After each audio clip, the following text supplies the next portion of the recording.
जो आदमी सुख का अनुभव करता है, धीरे धीरे उसे पता चलता है एक नई बात का कि दुख तो व्यर्थ है ही, सुख भी व्यर्थ है। दुख तो दुख देता ही है। जब सुख पूरी तरह मिलता है तो वह भी दुख देने लगता है, सुख नहीं देता। उससे भी ऊब पैदा हो जाती है। सुख का जो दुख है वह है ऊब, बोर्डम। आपने कभी किसी जानवर को ऊबा हुआ देखा है? बोर्ड कि कोई गधा खड़ा हो और दिखाई पड़ जाए कि ऊबे हुए खड़े हैं, कि कोई भैंस खड़ी हो और ऊबी हुई खड़ी है। ना आदमी को छोड़कर जमीन पर कोई जानवर ऊबता ही नहीं, सिर्फ आदमी ऊबता है। क्यों? क्योंकि जानवर निरंतर अपनी सामान्य जीवन की सुविधा जुटाने में ही व्यतीत हो जाता है।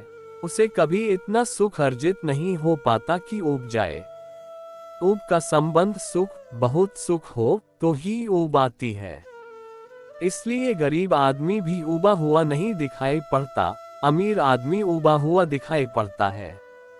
अमीर आदमी का चेहरा देखो तो ऊबा हुआ रहता है, कुछ सार नहीं, ऐसा मालूम पड़ता है खींचे जा रहे हैं, कुछ मतलब नहीं। लेकिन गरीब आदमी के पैर में गति होती है, चाहे पैर में ताकत न हो, खून भला कम हो, ताकत भला कम हो, लेकिन गति होती है। कहीं पहुंचने का लक्ष्य होता है और आशा होती है, और आंखों में आशा की झलक होती है।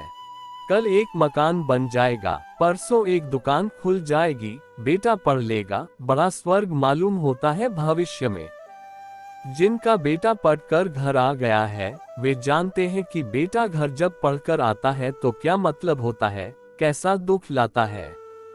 जिनके महल बन गए हैं, अब उनको पता चलता है कि यह महल तो कारागार हो गए। जब सुख पूरा मिल जाता है, तब पहली दफा पता चलता है कि इससे भी ऊब रहे हैं हम। मन सुख से भी ऊबता है। इसीलिए बुद्ध और महावीर और कृष्ण और राम राजाओं के घरों में पैदा हुए।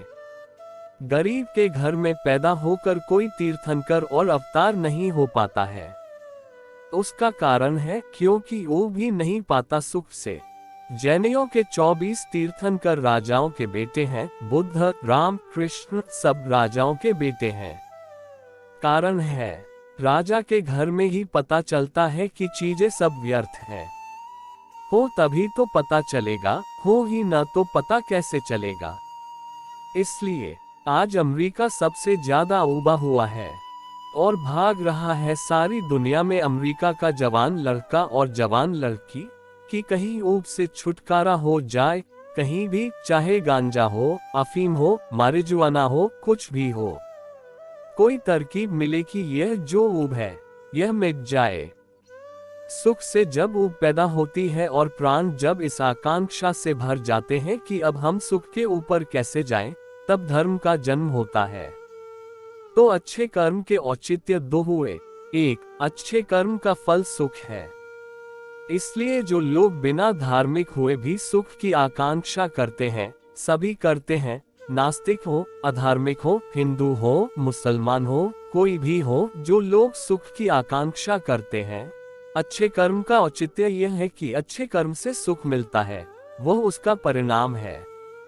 और अच्छे कर्म का दूसरा औचित्य यह है कि जब सुख मिल जाता है, तब सुख की व्यर्थता दिखाई पड़ती है। और जब सुख व्यर्थ होता है तो आदमी धर्म की यात्रा पर निकलता है। इस जमीन पर सिर्फ एक ही ऐसा प्रबुद्ध पुरुष बुर्दजीव हुआ, जिसने बिना तनाव पैसा कमाया जाए वो भी सिखाया।